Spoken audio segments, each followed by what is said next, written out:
ओम ह्रीं अरहं णमो जिनाणम वीतराग सर्वज्ञ अरिहंत महाप्रभु के इस पवित्र जिन शासन को हम निरंतर जानने का प्रयास कर रहे हैं। यद्यपि हमारा ज्ञान थोड़ा सा है और समय भी कम है और शासन बहुत विशाल है, तो हमें धीरे धीरे करके हर एक विषय को थोड़ा थोड़ा सा ही सही लेकिन जानना अनिवार्य है। तो आइए आज हम देखते हैं दैनिक कर्तव्य, मतलब रोज हमें क्या क्या करना चाहिए। रोज के हमारे कर्तव्य, डेली रूटीन क्या होनी चाहिए। तो सबसे पहले सूर्य उदय से पहले उठना चाहिए। हाँ, अच्छी तरह अपने मन को इस तरीके से व्यवस्थित करना है, अपना दिन भी इस तरह से व्यवस्थित करना है कि जिसके माध्यम से हम सुबह ब्रह्म मुहूर्त या फिर अच्छे टाइम पर उठ सकें। अगर आप सूर्य उदय से पहले ब्रह्म मुहूर्त में उठ पाएंगे तो आपके पास एक प्लेंटी ऑफ टाइम रहेगा कोई भी काम कंप्लीट करने के लिए। आपके पास एक लंबा टाइम स्पेन रहेगा बहुत सारे काम करने के लिए। तो बहुत सारे अपने काम आप अच्छी तरह से कर सकते हैं अगर आप इस तरीके से सुबह जल्दी उठने की आदत बनाएंगे। अब सुबह जल्दी उठेंगे कैसे? तो सुबह जल्दी उठने के लिए आपको सबसे अच्छी आदत विकसित करनी पड़ेगी जल्दी सोने की। जब आप जल्दी सो पाएंगे तभी आप जल्दी उठ पाएंगे। इसलिए बहुत अच्छी तरह आपको अगर एक सिस्टमेटिक टाइम पीरियड बनाना है तो कम से कम 7 से 8 घंटे की नींद लेनी है।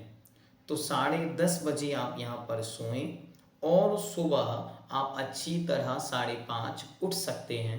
7 घंटे आपकी बॉडी को कंफर्टेबल रेस्ट करने को मिल गया और एक सूर्य उदय के समय आप अच्छी तरह सुबह उठ सकेंगे। उठते ही सबसे पहले 9 बार णमोकार मंत्र पढ़ना चाहिए। कोशिश करनी चाहिए कि अगर 24 तीर्थंकर भगवंतों के नाम स्मरण भी हम उस समय करें।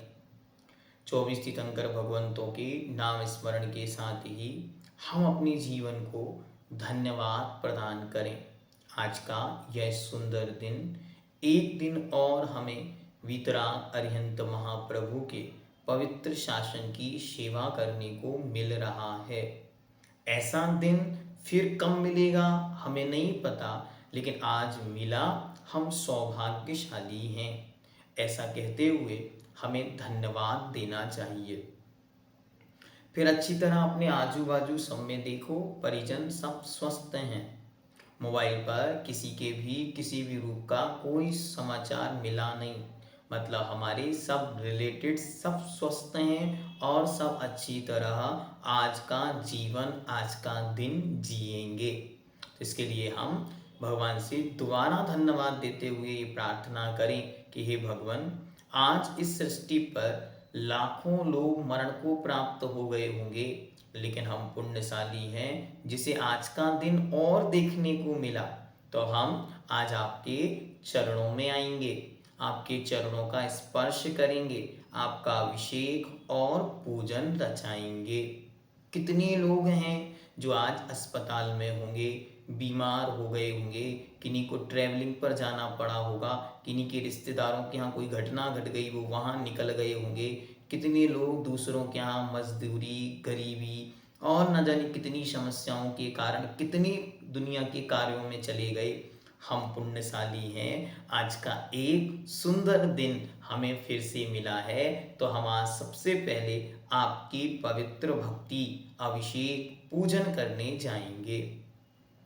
और जैसे ही आप अपने बिस्तर पर अब बैठकर इतना कार्य आपने किया, इसको करने में मात्र 2 मिनट का समय आपको लगेगा, बहुत लंबा समय नहीं लगना है। जब प्रैक्टिस में आएगा तो धूर शुरुआत में थोड़ा सा समय लग सकता है।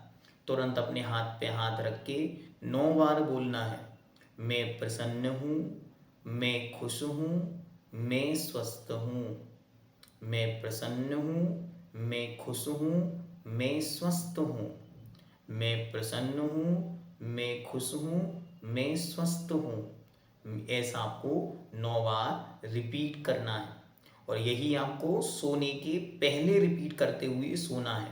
मतलब सोते समय आप जैसे ही अपने बिस्तर पर लेटेंगे वैसे ही आप बोलेंगे, मैं प्रसन्न हूँ, मैं खुश हूँ, मैं स्वस्थ हूँ, आज के लिए धन्यवाद। और फिर सुबह से जब उठेंगे तब बोलेंगे, मैं प्रसन्न हूँ, मैं खुश हूँ और मैं स्वस्थ हूँ। फिर एक लंबी सांस अंदर खींचते हुए अपने पैर को जमीन पर रखेंगे और जमीन पर रखते ही भावना ऐसी मन में लाएंगे कि हे भूमि, हे जमीन, हे पृथ्वी, मैंने कितनी ही बार आपको कष्ट दिया, अब यह जीवन ऐसा सुंदर बने कि मेरे कारण आपका गौरव बढ़े। मानो आपका जन्म जिस गांव में हुआ, उस गांव की भूमि को आपने जन्म से लेकर आज तक कितना कष्ट दिया, लेकिन जब आप एक अच्छे मुकाम पर पहुंच जाएंगे, आप एक अच्छी जिंदगी में पहुंच जाएंगे, आप एक अच्छी ऊंचाई प्राप्त करेंगे, तो आपके नगर की भूमि को गौरव प्राप्त होगा। तो उस भूमि को एक भावना, एक एनर्जी देना कि जैसे मैंने आज इस भूमि को स्पर्श किया है, तो ये भूमि मुझे इतना ऊपर उठाना, हे धरती मुझे इतना सुंदर बनाना कि जिससे मैं अपने जीवन को बहुत सुंदर बना सकूं। मैं एक सुंदर जीवन बनाऊंगा इस देश के लिए, इस राष्ट्र के लिए, इस नगर के लिए, इन परिजनों के लिए और अपनी आत्मा के कल्याण के लिए। ठीक, इट्स टेक ओनली 1 सेकेंड। जैसे आप पैर रखेंगे और तुरंत आपको बस ये फीलिंग अंदर में लानी। बाकी एक्सप्लेनेशन हमने आपके सामने रख दिया। फिर क्या करना, सबसे पहले हमारे पास महान पुण्य के योग से हमको पालन करने वाले माता पिता मिले हैं। ये ध्यान रखना, दुनिया में माता पिता मिलना बहुत दुर्लभतम है।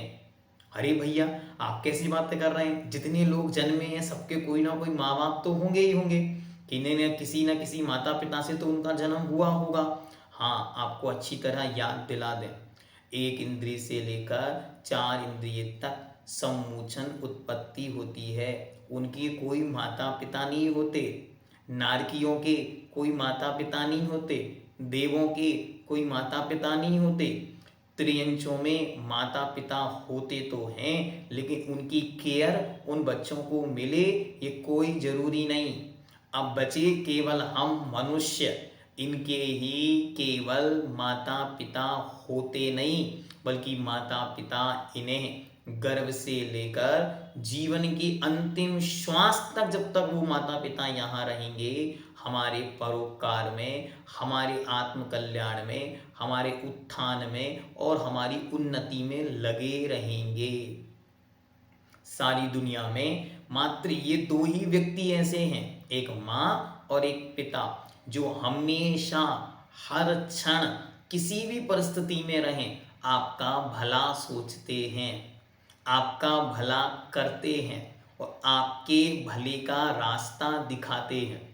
वे हमेशा एक रोटी कम खाकर भी आपके जीवन को उन्नत बनाने की भावना रखते हैं। वो हमेशा अपने जीवन से सुंदर आपका जीवन बनाते हैं। कम पढ़े लिखे माता पिता ये नहीं सोचते कि बच्चा ज़्यादा पढ़ जाएगा तो दूर चला जाएगा, वो हमेशा ये सोचते हैं ये जितना चाहे उतना पढ़ ले, बस हमारा बेटा अच्छा आदमी बने, बड़ा आदमी बने। लेकिन हम क्या करते, जैसे जैसे ग्रोथ होती चली जाती, हम धीरे धीरे उनसे दूर होते चले जाते। तो हमको क्या करना, हमारे अंदर ग्रेटिट्यूड हो। यूज एंड थ्रो की संस्कृति नहीं है ये कि यहाँ हमने उनको यूज किया, उन्होंने हमें पाला पोषा बड़ा किया और हमने उनको लीव कर दिया। नहीं, अच्छी तरह अपने हृदय में मंगल भावना उनके प्रति भरो और अपने हृदय को उनके प्रति हमेशा आभार से भरे रहो और हमेशा उन माता पिता के प्रतिदिन सुबह उठकर चरणों को छुआ करो, धन्यवाद दिया करो। ये धन्यवाद देने का सबसे सुंदर रास्ता है कि आपने इस जीवन को दिया, हम धन्य धन्य हो गए, वरना पता नहीं कहाँ जन्म होता और कहाँ जन्म लेने के बाद हम कहाँ चले जाते ये भी किसी को नहीं पता। आज आपको शिकायत है, माता पिता ने दिया ही क्या, माता पिता से हमको मिला ही क्या, तो आपकी सैकड़ों शिकायतों का एक समाधान है। क्या समाधान है कि हम निरंतर उन माता पिता के प्रति कृतज्ञता से भरे रहें, हमेशा उनके प्रति आभार से भरे रहें। जब ऊंची आवाज में कभी बोलने का प्रसंग आए तो पहले याद करें ये कौन है, ये वह हैं जो हमें इस धरती पर लाए हैं, ये वह हैं जिन्होंने हमें पाला पोषा और बड़ा किया। अरे यह वह हैं। एक अभी मैं रील्स देख रहा था तो उसमें उन्होंने बहुत सुंदर एक फोटो ली और फोटो थी एक माँ अपने पुत्र को, छोटे से बच्चे को जो फ्रेश होने के बाद उसको साफ कर रही थी। तो उसने कहा हर एक माँ को, उसमें लिखा हुआ था हर एक माँ को उस फोटो को सुरक्षित रखना चाहिए और जब ये बच्चे ज़्यादा मुंह खोलें तब वो फोटो उन्हें दिखाना चाहिए कि हमने तुम्हारे लिए कितना पुरुषार्थ किया है। अब तो आपके पास मोबाइल भी है, कैमरे भी हैं, आपके पास सारे साधन हैं, तो जब रात रात भर भी माता पिता जाग जाग कर आपकी सेवा कर रहे हों उस समय उस रील्स को, उस वीडियो को बनाना चाहिए और बनाने के बाद जब वो बड़े होकर आपके सामने तेज आवाज में बात करें, आज्ञा का उल्लंघन करें, आपको कुछ समझें ही ना, तो आप उनको सामने रख सकते हैं कि देखो तुम्हारे पालन पोषण में हमने अपने जीवन का बहुत लंबा समय व्यतीत किया है। और बहुत अच्छी बात किसी ने कही कि जितने भी बच्चे होते हैं वो एक युवा अवस्था को जब वो प्राप्त होते हैं 16-17 साल से लेकर 30 साल तक वो माता पिता की कद्र नहीं कर पाते, लेकिन जैसे ही वे खुद माता पिता बनते हैं तब उन्हें एहसास होता है कि माता पिता ने हमारे लिए क्या किया होगा। लेकिन अब उनके पास समय नहीं है तो अब वे कुछ कर नहीं पाते, दूरियां बढ़ती चली जाती हैं और वे कुछ कह नहीं पाते। लेकिन आपके पास अब समय है, माता पिता के प्रति हमेशा कृतज्ञता से भरकर रहो। ये भावना भाव कि धन्य हैं ऐसे जीव जिनने अपने गर्भ में आए हुए मुझ अबोध अज्ञानी को जन्म देने का अवसर दिया, वरना ना जाने कितनी माताएं एक गोली खाकर और उस संतान का घात कर देती तो हम कहाँ जन्म लेते। जन्म लेते ही वो माँ मानो कहीं हमको फेंक कर अस्पताल में छोड़कर आगे बढ़ जाती तो क्या होता। लेकिन हम पुण्यशाली हैं कि उन माता पिता के घर में जन्मे जिन माता पिता ने बड़ी निष्ठा के साथ हमारा पालन पोषण कर हमें इस स्वरूप तक यहाँ तक भेज दिया। अच्छी तरह उनके चरण स्पर्श करके और अपने दिन की शुरुआत करते हुए सब परिजन जितने हैं सबको अच्छी तरह जय जिनेंद्र बोलना, ये हमारी परंपरा बने। हम 24 घंटे में जितनी बार भी फोन लगाएं, जिसको भी फोन लगाएं, बात करें तो सबसे पहला हमारा शब्द हो जय जिनेंद्र। ये क्या है? जयतु जिनेंद्रः णमो जिनाणम, अर्थात जिनेंद्र भगवान की जय हो। तो ये हमारा मूल मंत्र बन जाए तो हम घर में सबसे पहले सुबह जब एक दूसरे का चेहरा पहली बार देखें तो सबसे पहले उनको बोलें जय जिनेंद्र। ठीक है, तो ये हमारी परंपरा बननी चाहिए। फिर प्रतिदिन मंदिर जी में भगवान के दर्शन एवं स्वाध्याय करना चाहिए। जो हमने आपको पहले बताया कि आपको ग्रेटिट्यूड फील होना चाहिए कि आज का दिन हमारे सामने आया। आज कितने ही लोग सूतक में हैं, पातक में हैं, कितने ही लोग अशुद्धि अवस्थाओं को प्राप्त हो गए, कितने ही लोग मरण को प्राप्त हो गए, कितने ही लोग आज मंदिर नहीं आ सकते, उन्हें ऐसे काम आ गए, कितने ही लोग अस्पतालों में चले गए, कितने ही लोग दूसरे उनके कोई परिजन अस्पतालों में हैं तो उनसे मिलने जाना पड़ रहा है। हम सौभाग्यशाली हैं, हमारे सामने इतना सुंदर समय आया तो अब हम उस सुंदर समय को अपने प्रभु, अपने परमात्मा, अपने भगवान के चरणों में व्यतीत करेंगे और वह सुंदर दिन भगवान की छत्र छाया में व्यतीत करने के लिए अच्छी तरह पूजन, अभिषेक, शांति धारा, स्वाध्याय, जितना जो भी आपसे बने समय की अनुकूलता अनुसार अवश्य करना चाहिए। इसकी पूरी प्रोसेस विधि आपके सामने पहले रख दी गई है, उसकी वीडियो भी डिस्क्रिप्शन में आपको दे देंगे, तो आप वो भी देख सकते हैं कि पूजन कैसे करना है, दर्शन कैसे करना है और पूजन कैसे करना, उस पर एक विस्तार से वीडियो आपके सामने आगे रखेंगे। इसके बाद जैसे ही आप जिनेंद्र भगवान का दर्शन पूजन आदि कर लें, उसके बाद ही कुछ भोजन पानी ग्रहण करें। तो भोजन करने से पहले 9 बार नमोकार मंत्र बोलना चाहिए और एक बार हाथ जोड़कर ये मंगल भावना भानी चाहिए, अढ़ाई दीप में जितने भी मुनि आरिका श्रावक श्राविका आज आहार को उठे हों, उन सबके आहार निरंतराय हों, उन सबके आहार की हम अनुमोदना करते हैं। धन्य दान, धन्य पात्रम, धन्य दाता, दाता धन्य हो, वे पात्र धन्य हो और ये दान की परंपरा धन्य धन्य हो, जिसके माध्यम से ये संसार आज इतना सुचारू रूप से चल पा रहा है। इतनी सी भावना में आपको 1 मिनट भी नहीं लगता। कितना सा बोलना है आपको? अढ़ाई दीप में जितने भी मुनियारिका श्रावक श्राविका आज आहार को उठे हों, सबके आहार निरंतराय हों। धन्य दाता, धन्य पात्रम, धन्य दानम, बस। और आप 9 बार लमोकार मंत्र पढ़कर अपना भोजन प्रारंभ करें। प्रारंभ करते ही भावना मन में रखें, यह भोजन हमारे ज्ञान, वैराग्य और चारित्र की उन्नति में कारण बने। जो आप चाहते हैं अपने बच्चे से, मानो आप चाहते हैं कि ये बच्चा पढ़कर IAS बने, तो आप उसको भोजन कराते समय भावना रखें कि ये भोजन इसे IAS बनने में मदद प्रदान करे, क्योंकि भोजन ही शरीर है। अन्नम वै प्राणः, अन्न ही प्राण बन रहे हैं, तो वो शरीर में वो अन्न जो जा रहा है वही तो उसका जीवन बन रहा है। तो वह उसके शरीर को वो भावनाएं भी जाएंगी, तो वो भावनाओं के साथ वो बिल्डअप होगा कि उसका शरीर स्वस्थ हो, उसका शरीर अच्छा हो, जिसके कारण उसकी बुद्धि अच्छी हो और उसके कारण वो अध्ययन अच्छे से करेगा, आगे जाकर वो वही अच्छे अच्छे ऊंचे ऊंचे लक्ष्यों को प्राप्त करेगा। तो ये नमोकार मंत्र बोलने का महात्म है, महिमा है, क्योंकि बोलते तो हैं लेकिन अब जो नहीं बोलते वो आज से शुरू करेंगे, इसलिए हमने आपके सामने उस विषय को भी रख दिया। फिर भोजन में अच्छी तरह कोशिश करें कि जब तक मुख में अन्न का निवाला है तब तक हम कुछ ना बोलें। अच्छी तरह ध्यान रखें, इससे आपकी बुद्धि का विकास होगा। ऐसा क्यों? ऐसा इसलिए क्योंकि जो शब्द हम मुख से बोलते हैं वे सारे के सारे शब्द द्रव्य श्रुत हैं। आ से लेकर हा यज्ञ ज्ञानी तक जो 64 या 62 या 63 जो भी जहाँ कहे गए हैं, 58 जो अक्षर हैं वे ही तो श्रुत है, उसके अलावा तो और कुछ है नहीं। उन्हीं आ से अरिहंत बना, ज्ञा से ज्ञानी बना, तो वही शब्द हैं, इसलिए उन शब्दों की अवहेलना ना हो। मानो आपको बीच में बोलना भी पड़ता है तो आप क्या करें, मानो अन्न का निवाला पूरा अंदर गया, उसके बाद थोड़ा सा पानी पिए फिर बोलें। अगर बहुत ज़रूरत है तो, और आवश्यकता नहीं है तो बिल्कुल भी ना बोलें। ये चीज़ आप अपने बच्चों को भी सिखाएं।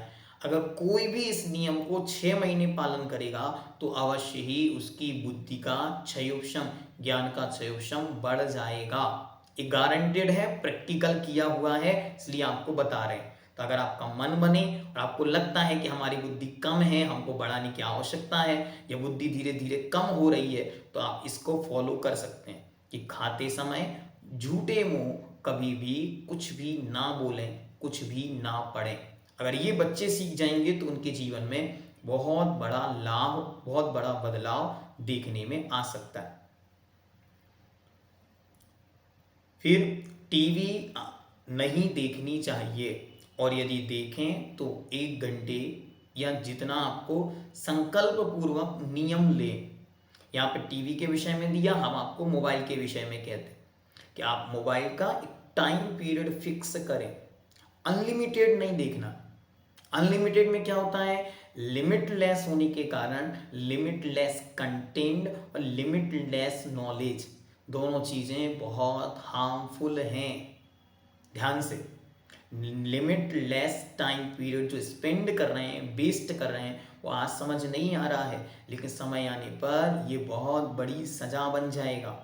आप किसी को बोलें 1 घंटे बैठकर भक्तामृत स्तोत्र पढ़ो, आधा घंटे बैठो, स्वाध्याय करो, बोलेगा समय नहीं है। और जैसे ही मोबाइल देवता उसके हाथ में आता है, 1 घंटे रील्स पर स्टेटस देखने में, स्टेटस लगाने में यूं बीत जाते हैं, पता ही नहीं चलता। ये क्या हो रहा है? ये समय नहीं जा रहा है, ये आपके पुण्य की हानि हो रही है।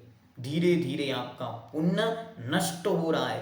तो इस पुण्य को नष्ट होने से बचाइए कि मोबाइल में टाइमर सेट करिए, हम 1 घंटे ही मोबाइल देखेंगे, हम आधा घंटे ही मोबाइल देखेंगे, या फिर मोबाइल पर हम यही चीज़ देखेंगे, यहाँ वहाँ की यदवा तदवा प्रवृत्ति रूप कृत्य नहीं देखेंगे। किसी की भी रील्स देखो, वो वहाँ नाच रहे हैं, गा रहे हैं, गालियाँ अपशब्दों का प्रयोग कर कर लाखों रुपए कमा रहे हैं और हम अपना समय गंवा रहे हैं। हमको क्या मिला? हमको कुछ नहीं मिल रहा है उसे देखने से, तो फिर हम क्यों देख रहे हैं? और इतना ज़्यादा देखकर, इतना ज़्यादा जानकर, इतना ज़्यादा नॉलेज अपने दिमाग में फिट करके हमको क्या फ़ायदा? सबसे पहले ये पूछना है अपने आप से कि इन सब से हमको क्या फ़ायदा? जिस चीज़ से हमारा बेनिफिट है उसी चीज़ को हमें देखना है, और बहुत सारी चीज़ों को देखने की कोशिश नहीं करें, इससे हमारा जीवन अस्त व्यस्त हो जाएगा। मोबाइल के प्रयोग में एक अच्छी चीज़ ये भी ऐड करें, हमें हमेशा पता हो हमें क्या देखना है, हमें क्या सीखना है, हमें क्या चाहिए। तो आज मोबाइल पर सब उपलब्ध है, जो आप चाहो वो आपको मिल सकता। आप इंग्लिश सीखना चाहते हैं वो भी आपको मिलेगी, संस्कृत सीखना चाहें वो भी आपको मिलेगी, आपको वक्तांबर का उच्चारण सीखना है तो वो भी आपको है, तत्वासूत्र सीखना है वो भी आपके पास। आपको अपना लक्ष्य, आपका प्रोसेस एक दिशा में होना चाहिए। दूसरी चीज़ है आपका स्टेटस। स्टेटस मोबाइल पर नहीं, स्टेटस यहाँ होता है। स्टेटस मतलब होता है अपनी स्वयं की इमेज, अपना स्वयं का औहदा, अपने स्वयं के जीवन की पोजीशन, वो कहाँ है। बस यहाँ कहीं एक अतीत की फोटो उठाकर किसी एक से बदला लेने के लिए आपने लिख दिया, मानो किसी एक से लड़ाई हो गई, अब आपने 4 पंक्तियां कहीं से ढूंढी, आधा घंटा ढूंढने में लगाया, फिर वहाँ डाल दिया, फिर उसके बाद अब देखोगे उसने देख लिया, नहीं देखा, अभी नहीं देखा, अभी नहीं देखा। ये क्या चल रहा है? अपने जीवन के एक एक क्षण की कीमत है, उस एक एक क्षण की कीमत किसी को समझ नहीं आ रही है। जब ये दिन बीत जाएंगे तब समझ में आएगा। और वैज्ञानिकों ने तो घोषणा कर दी, आने वाले 10 सालों बाद हर घर में एक मेंटल डिस्टर्ब, एक आंखों का भी रोगी नियम से पाए जाएंगे, मोबाइल देवता की कृपा से। तो आज ही इस मोबाइल पर ब्रेक लगाएं, अच्छी तरह रात्रि के 9, 9:30, मैक्सिमम 10, 10 से 10:30, बस लास्ट टाइमर होना चाहिए सारे घर में मोबाइल के प्रयोगों का। उसके बाद मोबाइलों को अपने एक सुरक्षित स्थान पर सुरक्षित रख दो। अच्छा, रात में कोई अनहोनी घट गई तो सूचना कैसे मिलेगी? जैसे पहले मिलती थी, सुबह उठने पर चिट्ठी आएगी, कुछ हो गया होगा तो समाचार मिलेगा, आप विकल्प नहीं करो। लेकिन आप उतनी सी सूचना पाने के लिए सारी रात मोबाइल को लेकर और उस बिस्तर पर नींद नहीं आ रही, ये बहाना बनाते हैं। ये बहाना नहीं, बहुत अच्छी तरह समझना, साइंटिफिकली समझा रहे हैं हम आपको। हमारे शरीर को आदत है कि जैसे ही वो अंधेरा दिखता है तो वो सोने लगता है, सोने के हॉर्मोन्स उसके बॉडी में अपने आप ही रिलीज होने लगते हैं। लेकिन होता क्या है, हम आज लाइट की दुनिया में रहते हैं, चारों तरफ लाइट जल रही है, तो उस लाइट के कारण सोने का सिस्टम ही डेवलप्ड नहीं होता और बॉडी रात भर जागती रहती है। होता क्या, हम मोबाइल के सामने बैठ जाएं, टीवी स्क्रीन के सामने हम बैठ जाएं तो नियम है कि 1 घंटे तक नींद नहीं आएगी। ये विज्ञान सिद्ध कर रहा है। क्यों? क्योंकि उसमें से जो रेज निकल रही हैं, जो रोशनी निकल रही है, वो आपकी बॉडी को ये समझाएंगे कि आपकी बॉडी अभी सोने के लिए तैयार नहीं हुई। तो आप क्या करते हैं, आप सोचते हैं कि जब तक हम देखते रहेंगे, जब तक हम देखते रहेंगे, जब तक नींद ना आए। और मोबाइल सोच रहा है, बॉडी सोच रही है कि जब तक ये मोबाइल रखेगा नहीं तब तक हम सोएंगे कैसे। तो बेचैनी की आदत विकसित हो रही है। जब आप सोते थे 9 बजे और मोबाइल चलाते थे आधा घंटे रख देते थे, 10 बजे नींद लग जाती थी। फिर आपने 10 बजे तक मोबाइल चलाना चालू किया तो अब 11 बजे नींद लगती है। अब 11 बजे तक चलाया तो 1:30 बजे नींद लगती है। ऐसे रातें बिगड़ रही हैं तो सुबह बिगड़ती चली जा रही। यहाँ लेट सोते फिर वहां लेट उठते, लेट उठते तो फिर मंदिर कैसे जाएं, अभिषेक कैसे करें, पूजा कैसे करें, सारा सिस्टम गड़बड़ हो गया। तो इसलिए सोना सबके लिए कंपलसरी हो गया। उसके लिए क्या करना है, मोबाइल का त्याग करना सीखना है। आज अगर मोबाइल पर कंट्रोल लग गया तो हर घर का जीवन एकदम पुण्यशाली जीवन हो जाएगा, क्योंकि वो रात में जल्दी सोएंगे तो सुबह जल्दी उठेंगे, जल्दी उठेंगे तो एक plenty of time, maximum time उनके पास होगा कि वे अपने धर्म ध्यान में लग सकें, मंदिर जा पाएंगे, अभिषेक कर पाएंगे, पूजा कर पाएंगे, विश्वाध्याय कर पाएंगे, उनके पास समय होगा तो उनका पुण्य बढ़ेगा। जितना धर्म ध्यान करेंगे उतना पुण्य बढ़ेगा, जितनी देर धर्म ध्यान करेंगे उतनी देर पाप से बचेंगे, तो जीवन सुंदर बनेगा। कितने सारे रास्ते खुल गए एक काम करने से। तो आज से ही आप स्वयं संकल्प लें, घर वालों को संकल्प दिलाएं, सबको, कि जितने बजे आपको सोना है उससे 1 घंटे पहले मोबाइल का त्याग कर दें, मोबाइल को दूर कर दें अपने आप से। कोई जरूरत नहीं, ऐसी दुनिया की कोई जानकारी नहीं है जो हमें रात को चाहिए ही है, या 2 बजे रात को फोन करके कोई बताएगा ही कि आज ये होने वाला है। आप प्रैक्टिकली करके देखो, आपको जीवन में बहुत बड़ा अंतर, आनंद समझ में आएगा। फिर आगे मोबाइल का एक टाइम पीरियड निश्चित करना है जिससे हमारा जीवन सुंदर बनेगा। किसी को भी अपशब्द नहीं बोलना चाहिए। 24 घंटे का एक दिन ऑब्जर्वेशन करो, सुबह से लेकर शाम तक, आज हमने क्या क्या बोला, किससे क्या बोला। अच्छी तरह आप अपने जीवन में एक आदत विकसित करो। वो क्या आदत है, वो आदत यह है, हम कभी भी किसी से भी किसी की भी बुराई नहीं करेंगे। बस एक आदत विकसित करना। अगर ये आदत आपकी विकसित हो गई, आपका जीवन स्वर्ग के समान बीतेगा। मरने के बाद स्वर्ग नहीं जाना, जीते जी स्वर्ग आपको देखना है तो एक नियम ले लो, हम कभी भी कहीं भी किसी से भी किसी की भी बुराई नहीं करेंगे। हाँ, हम आपसे तो आपकी बुराई करेंगे ही नहीं, लेकिन करते क्या है, दूसरे के सामने दूसरे की बोल देते। वो जाकर तीसरे को बोल देता, वो तीसरा आके इसको बता देता, इन्होंने आपके बारे में ऐसा ऐसा बोला। बस वो अपने मन में गठान बना के बैठ जाता, ये हमारे बारे में ऐसा सोचती हैं, इनकी ऐसी सोच है। देखो तो मुंह पर राम, बगल में छुरी, कितने मीठे बनते हैं, ऊंची दुकान, फीके पकवान और दुनिया भर की धारणाएं वो विकसित करती। फिर वहां कषायें बनती, फिर वे अपशब्द निकलवाती, वे गलत शब्दों का प्रयोग कराती। फिर कभी छोटी सी बात हो जाए, मानो चाय का कप भी गिर जाए, तो फिर वे अपना सारा उबाल आपके सामने उगल देते हैं। आप कहते हैं हमने तो कुछ किया ही नहीं, अरे एक चाय के कप में इतनी बड़ी लड़ाई कैसे हो गई। इतनी बड़ी लड़ाई आज नहीं हुई, आपने जो सारा का सारा एक अमृत वचन किसी के माध्यम से उन तक भेजा है, वो लौटकर आप तक आया है। तो आपको क्या करना, बस एक नियम लेना, कभी भी जीवन में किसी की भी किसी से भी कोई भी बुराई नहीं करना। कोई गलती करता हुआ दिखता, आपको लगता है ये सुधर जाएगा, कैसे, हमारे बोलने से, तो बोलना। आपको लगता है नहीं सुधरेगा, वो नहीं मानेगा, मत बोलो। आपको लगता है ये गलत है, आप तुरंत काय उत्सर्ग करो, 9 बार नमो कार्बन, आज के बाद मैं ये काम कभी नहीं करूंगा। आपको लगता है कि ये व्यक्ति गलत है और इससे नरक जा सकते हैं, आप तुरंत अपने आप को याद दिलाओ, भैया ये काम नहीं करना, नरक में जाएंगे करने से। इससे क्या होगा, हम दिन पे दिन अपग्रेड होंगे और दूसरों की बुराई नहीं करेंगे। दूसरों की बुराई करने वाला नियम से नरक जाएगा। नियम से क्यों जाएगा, सुनो। पहला, जो बुराई करता है उसके नियम से असाता वेदनी कर्म का आश्रय होगा। जो बुराई करेगा उसके उस समय नीच गोत्र का आश्रय होगा। अब नीच गोत्र का आश्रय कौन करता है, नीच गोत्र का आश्रय करता है मिथ्या दृष्टि, तो सम्यक दर्शन तो बचा ही नहीं, तो स्वर्ग जाने का रास्ता बंद हो गया। अब बचा क्या, अब बची अशुभ गतियां। अशुभ गतियों में कहां जाना, आप अपना ठिकाना बनाओ। तो एक गलती जो हमको पता भी नहीं कि गलती है, बस हम बैठ जाते हैं और बताने लगते, किसको, फोन पर अपनी बेटी को, बहू ने ये किया, फिर वो बताती है हमारी सास ने, हमारी ननद ने, हमारी जेठानी ने ये किया।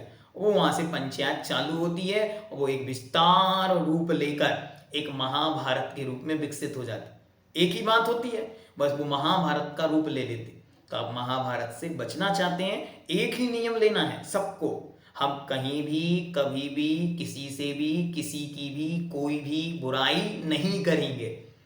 बार बार इसको रिपीट करना, हम कहीं भी कभी भी किसी से भी किसी की भी किसी भी रूप में किसी भी स्थान में कोई बुराई नहीं करेंगे। बस पतिदेव की कोई बात बुरी लगती है, उनको स्वयं बोलो ये बात आप सुधार लोगे तो हमको अच्छा लगेगा। आप सुधार सकते ठीक है, नहीं सुधारे तो बड़े। बच्चे में कोई बुराई लगती है, बच्चे को पकड़ो एक दिन, अच्छा कान पकड़ के घुमा के समझा दो उसको, ये गलत है, इसको सुधारो, ऐसा करना। आप उसकी बातें चार से कहोगे वो विवाद का कारण बनेगी, परिवार में क्लेश बढ़ेगा, कषायें बढ़ेंगी। कषाय मत बढ़ाओ, संसार बढ़ेगा। ध्यान रखो, ये भाव ही भव बढ़ाएंगे और ये भाव ही भव समाप्त कर देंगे। इसलिए अपने परिणाम सुंदर बनाओ। हम लोग धर्मात्मा कितनी देर के हैं पता? घंटे भर के, जब तक मंदिर में है। उसके बाद तो कषायों की ऐसी खेती बोई जाती है कि हमको डर लगता है कभी काटने का दिन आएगा तो क्या करोगे। कभी मंदिर में पूजन चल रही है बढ़िया शानदार, 108 पूजाएं कर ली माता जी ने, ठीक है, और उसके बाद यदि एक व्यक्ति में एक कमी एक गलती दिखाई दे जाए तो वे उसका पूरा का पूरा महाभारत की रचना उसी मंदिर में बैठ के कर देते। क्यों? ऐसा नहीं करना। गलतियां दोष यहाँ सब में है, यहाँ निर्दोष केवल एक है, वो है वीतराग अरिहंत भगवान। उनके अलावा सब में दोष होंगे, इसलिए दोषों से बचने का प्रयास करो। आप दोषों को नहीं देखेंगे तो दोष बोलेंगे भी नहीं, बोलने में आएंगे ही नहीं, तो अच्छा बोलना शुरू हो जाएगा। ठीक है, बड़ों से जी लगा करके बोलना चाहिए। देखो हमारे यहाँ एक आरिका संघ आया, आरिका रत्न ऋजुमती माता जी, जो आचार्य भगवंत विद्यासागर जी महाराज के से चतुर्थ नंबर पे दीक्षित आरिका हैं। उनके संग में मैंने बहुत अच्छी आदत देखी। बड़ी बड़ी आरिकाएं 50-55 साल जिनकी उम्र होगी, 40-40 साल जिनकी उम्र है, दीक्षा लिए जिनको 25-25-30 साल हो गए, वो आरिकाएं छोटे छोटे से बच्चे, 8-8 साल 10-10 साल के बच्चे, छोटे छोटे से छोटे भी बच्चा भी दिख रहा है 4 साल 5 साल का, उससे वो भैया कह के बोलते। उन्हें किसी को बुलाना तो वो कहती हैं कि भैया, किसी बहन को बुलाना तो बहन या दीदी। क्यों बोल रही हैं? ये विनय है, ये विनम्रता आपको जीवन भर के लिए उज्जवल बनाएगी, आपको जीवन भर के लिए चिर स्मृति दिलाएगी। आप एक दिन अपने घर में काम करने वाले जो कर्मचारी वर्ग हैं उनसे भैया करके बोलो, भी जीवन भर रुपये पैसे बिना लिए भी आपकी दास्ता करेंगे। तो फिर आप अपने ही घर के बच्चे, अपने ही घर के जो छोटे और बड़े हैं उनके साथ विनय के साथ जी लगाकर सम्मान पूर्वक यदि बोलना शुरू करेंगे तो आपका माहौल एकदम सुंदर बन जाएगा। कोशिश करके देखो, किसी एक को भी जी लगा के देखो, पिताजी, पापा जी, मम्मी जी, कुछ भी आप जी लगाकर प्रयोग करने को, पतिदेव को भी जी लगा के बात करने की कोशिश करो, थोड़ा थोड़ा अंतर आएगा, आगे मार्ग बढ़ेगा। सबसे प्रसन्न मुद्रा में शिष्टाचार पूर्वक बोलना चाहिए अच्छी तरह। देखो कोई आपके घर आया, एक दिन के लिए आता है, ज़्यादा दिन नहीं रुकता, वैसे समय इतना कठिन चल रहा है कि कोई किसी के घर पहुंच जाए तो सौभाग्य जानो। हम तो ये मानते कि कोई किसी के घर आज के समय में पहुंच जाए तो वो तो ये सोचना चाहिए कि देवता आ गए, क्योंकि आज के समय में कोई किसी के यहाँ जाना नहीं चाह रहा। क्यों? माहौल पहले ऐसे हो चुका, फिर समय का अभाव हो चुका, फिर अपना अपना एटीट्यूड है, उस एटीट्यूड को मेंटेन करना है, तो कैसे हम किसी के घर चले जाएं। तो इसलिए जो मिले, जो जहां मिले, उससे अच्छी तरह शिष्टाचार पूर्वक मिलना, उसे उस भेंट में, उस मिलन में, उस वार्ता में, चाहे वो फोन पर हो, चाहे वो स्टेटस पर हो, चाहे वो वीडियोस पर हो, चाहे वो किसी भी माध्यम से मिलना हो, चाहे वो पंडाल में आपको मिले, चाहे वो मंदिर के बाहर आपको मिले, आपको उसके साथ ऐसी आत्मीयता का व्यवहार रखना है कि उसे ऐसा लगे कि हम तृप्त हो गए इनसे मिलकर। जैसे आप एक क्लास सुन रहे हैं ना, तो आपको क्लास सुनकर कैसा लग रहा है? जैसे कोई हमें अपना मिल गया, जिसको हमें गाइड कर रहा है, आगे लेके चल रहा है। ये क्या हो रहा है? ये एक तरीके से शिष्टाचार वार्तालाप हो रहा है। हम चाह रहे हैं कि आप यहाँ आए हो तो दुर्लभतम है इस समय में भी किसी को 1 घंटा धर्म के लिए निकालना। आपने निकाला, ये हमारा सौभाग्य है। तो हम क्या चाह रहे हैं? आप इतनी देर यहाँ आए हो तो आपको बेस्ट से भी बेस्ट सुपर हिट कंटेंट आपको मिलना चाहिए। ऐसे ही जीवन भर आपको अपने जीवन को बनाना, हमसे जो मिले वो जीवन भर हमको याद रखे। हमें पुरानी बातें उसको नहीं सुनानी, अपनी कसाई नहीं उगलनी। हाँ बहुत दिनों बाद दिख रहे हो, हाँ हाँ जानते हैं पैसे वाले हो गए हो, हाँ भाव बढ़ गए हैं, ये सब नहीं बोलना। क्यों भाई आजकल मंदिर का तो छोड़ दिया ना, बहुत दिनों बाद दिख रहे हो, ऐसे नहीं बोलो। आप उससे बोलो क्यों भाई स्वास्थ्य तो ठीक है, बड़े दिन बाद दिखे, सब मंगलमय है, सब आनंदमय है, उसे लगेगा इनको हमारी चिंता है। तो आप अच्छे बनो जिससे सामने वाला स्वतः ही अच्छा बिहेव करेगा। भाई बहनों या अन्य किसी से झगड़ा नहीं करना चाहिए, ये जीवन भर के लिए याद रखो। आपको अपने भाई बहन और अपने परिजनों से लड़ना हो, एक कमरे में बनवाओ, घर में एक कमरा बनवाओ सेपरेट, लिख दो उसमें फाइटिंग रूम, युद्धशाला, महाभारत कक्ष, और उसमें जाओ बढ़िया से दोनों मिलके खूब लड़ो। जितना लड़ना है, जितनी उनके से प्रति कषाय है, कहना है, करना है, सब कर सकते हैं आप। लेकिन बाहर आने पर किसी को भी ये नहीं लगना चाहिए ये सगे भाई लड़े थे, ये सगी बहनें लड़ी थी, ये सगे होकर लड़े थे। क्यों? ध्यान से सुनो। मैं एक बार आदिनाथ भगवान के दर्शन कर रहा था। आदिनाथ भगवान थे, इस तरफ बाहुबली थे, इस समय भरत थे। तो हमने भरत भगवान से कहा, हमने कहा भगवान आप भगवान तो बन गए लेकिन अच्छे भाई नहीं बने। क्या कहा? बाहुबली भगवान आप भगवान तो बन गए लेकिन अच्छे भाई नहीं बने। जब जब भाई की बात आएगी तो राम का नाम तो लेंगे, लक्ष्मण का नाम तो लेंगे, भरत का नाम तो लेंगे, लेकिन आपका नाम कोई नहीं लेगा। ऐसा क्यों? क्योंकि आपने एक भाई के रिश्ते को सदा सदा के लिए अपने एक कृत्य के कारण, अपनी मान कषाई के कारण सदा सदा के लिए धूमिल कर दिया। तो हमको जीवन भर ये ध्यान रखना है, हमेशा जब भी लड़ाई की बात आए, जब भी विवाद की बात आए, जब भी हिस्से की बात आए, तो जीवन पर्यंत के लिए अपने आप को मजबूत बना के ये कहना कि इस जीवन में हम कम में रह लेंगे, हम जो कुछ है वो सह लेंगे, लेकिन अगर इस जन्म में हम लड़कर यहां से गए तो आगे भवों भवों तक के लिए हम संसार में भटक सकते हैं। देखो, यहां अगर किसी ने आपको कम दे दिया हिस्सा तो भी चल जाएगा, लेकिन अगर यहां से आप कषाय बांधकर आगे गए तो ना जाने कौन सी दुर्गतियों में कहां जन्म लेना पड़ेगा। इसलिए अपने आप को मजबूत बनाकर कभी किसी से लड़ना नहीं, जीवन पर्यंत के लिए। अपनी लड़ाई कहां तक है? बस अपने ही घर में। अरे लड़ना है, मैं हमेशा कहता हूं, आप भी बच्चों से कहा करो, जब वो आपस में लड़े तो उनसे कहा करो, लड़ना है तो देश की बॉर्डर पे जाओ, लड़ना है तो बांग्लादेश बॉर्डर पे जाओ, लड़ना है तो सियाचिन जाओ, वहां जाके लड़ाई दिखाओ कि आपके अंदर कितना पावर है लड़ने का। लड़ते हम किन से हैं? जो हमारे अपने हैं, जो हमारे केयर टेकर हैं, जो हमारे शुभ चिंतक हैं, जिनके साथ हम बड़े हुए, जिनके साथ खेले कूदे, जिन्होंने हमें सब कुछ दिया किया, उनके साथ छोटी छोटी सी कसायों पर हम झूम पड़ते हैं, हम लड़ने लगते हैं, हम अपने आप को कंट्रोल नहीं कर पाते और एरोगेंट अपनी मान कसाई की रक्षा में हम उनसे लड़ने के लिए आतुर हो जाते हैं। और बातें भी कितनी सी छोटी सी। आपने कार्ड में हमारा नाम नहीं लिखा, हाँ, हम तो आपके दुश्मन हैं, हमने तो अपने पूरे खानदान का नाम लिखा था और आपने अपने कार्ड में हमारा नाम नहीं लिखा। इतनी सी बात पर हमारी लड़ाइयां 20 साल से चल रही हैं। 10 लक्षण पर्व आ रहे हैं, मन बन जाए तो उत्तम क्षमा मांग लेना, उत्तम क्षमा कर देना। फिर आगे उस पर चर्चा करेंगे। आगे, सूर्यास्त होने से पहले भोजन कर लेना चाहिए। ये रूटीन में आए तो सबसे बेस्ट। जो घरेलू महिलाएं हैं, जो कामकाजी नहीं हैं, बाहर नहीं जाती, जिन्हें दूसरों की दास्तां या नौकरी नहीं करनी पड़ रही है, वे महान पुण्यशालिनी, अपने आप को महान पुण्यशाली मानकर शाम को भोजन करना शुरू करें।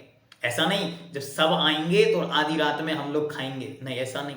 वे महान पुण्यशाली हैं, जो माताएं घर में रहकर भी महान पुण्य के सुख को भोग रही हैं, तो वे अपना एक समय निश्चित करें, उस समय पे भोजन करें। कोशिश करें कि उसके बाद अन्न की वस्तु सूर्यास्त के बाद ग्रहण ना करें। घर में ऐसा माहौल डेवलप्ड करें कि अन्न इतने समय के बाद हम लोग ग्रहण नहीं करेंगे। हमारे घर में एक सिस्टम बने, हर घर में इतने बजे के बाद हमारे यहाँ रात्रि भोजन नहीं होता।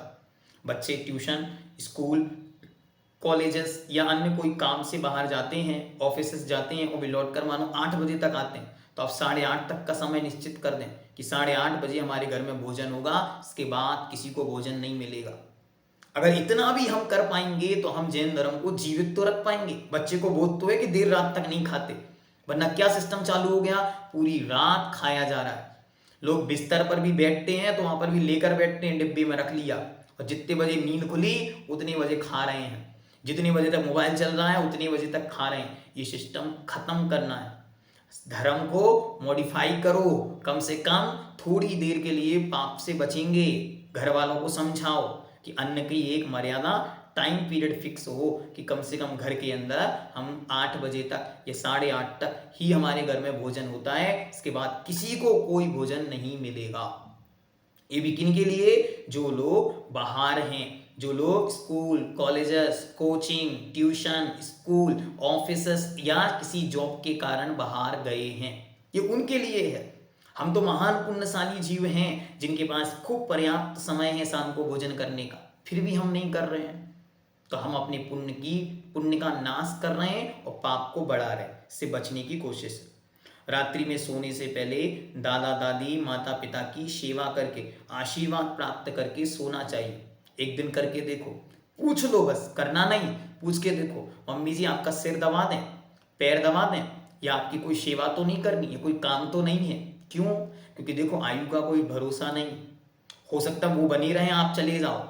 इसलिए आपको प्रेम पूर्वक दिन व्यतीत करना है और शाम को सबके साथ एक सामंजस्य का भाव बना के कोशिश करना एक धर्म ध्यान का माहौल बने। 5 मिनट के लिए हम लोग णमुकार मंत्र का पाठ करेंगे, कर सकते। शाम को 5 मिनट के लिए समय है, 10 मिनट का, 15 मिनट का हम भक्तामृत स्तोत्र का पाठ करेंगे। कुछ नहीं, हम बड़ी बाबा की कुंडलपुर वालों की एक माला फेरेंगे। ये हमारे घर का एक धर्म ध्यान हो जाएगा। सोने के पहले सब लोग ये कर सकते। आप चाहें, आपके पास समय है तो 25-30 मिनट की एक क्लास होती है, आप एक क्लास पढ़ के सो सकते हैं। सारे घर में एक जागृति आएगी, धर्म के प्रति एक नई श्रद्धा और आस्था विकसित होगी। आप चाहें एक 6 डाला का एक पद पढ़ सकते हैं, रोज आप कुछ कुछ कर सकते हैं। ठीक है, तो जो भी आपके पास अनुकूलता है वो अवश्य करें। सोने से पहले 9 बार नमोकार मंत्र पढ़ें। सोते समय अच्छी तरह अपने आप को याद दिलाएं। क्या दिलाएं? आज का दिन अच्छी तरह व्यतीत हुआ, इसके लिए प्रभु को बहुत बहुत धन्यवाद। जिन जिन का सहयोग मिला उन सबके प्रति भी धन्यवाद। खम्मामि सभ्य जीवाणम सभ्य जीवा खमन्तु मे मैत्ति में सर्वभूतेषु वैरम मज्जम न केणिभि। मैं सबको क्षमा करता हूँ, सब मुझे क्षमा करें। मेरा किसी के प्रति भी शत्रुता का या बैर भाव नहीं है, मेरा सबके प्रति मित्रता का भाव है। यह आपका प्रतिक्रमण हो गया। क्यों? अगर रात में चले गए तो कम से कम प्रतिक्रमण तो हो गया। हाँ, फिर तुरंत ही जब तक मैं इस बिस्तर पर हूँ तब तक के लिए, या जिस बेड पर या जिस स्थान पर आप सो रहे हैं उससे एक एक हाथ की चारों दिशाओं में मर्यादा करके मैं चारों प्रकार के आहार जल का त्याग करता हूँ। शरीर पर जो वस्त्र हैं इनके अलावा बाकी सब परिग्रह का त्याग करता हूँ। इतना बोल के 9 बार नमोकार मंत्र पढ़ के और फिर मैं स्वस्थ हूँ, मैं प्रसन्न हूँ, मैं खुश हूँ, मैं प्रसन्न हूँ, मैं खुश हूँ, मैं स्वस्थ हूँ, ऐसा 9 बार बोलते हुए आपको अच्छी तरह सो जाना है। खो नहीं जाना है अपने जीवन को। गुरु महाराज कहते हैं, आचार्य भगवंत विद्यासागर जी महाराज के पवित्र मुख से मैंने अपने कानों से साक्षात सुना। क्या कहा उन्होंने कहा, देखो जब कोई पूछता है कैसा चल रहा है, आप कहते हो कट रही है, तो आचार्य महाराज कहते हैं ऐसा नहीं कहो, काटनी नहीं बनानी है। ये जीवन हमें सुंदर बनाना है, निर्वाह नहीं निर्माण करना है, जिससे हमें निर्वाण की प्राप्ति हो। क्या? निर्वाह नहीं, मात्र गुजारा नहीं करना, निर्माण करना है, डेवलपमेंट करना है, जिससे हमें निर्वाण अर्थात मुक्ति की प्राप्ति हो। ओम सिद्धम।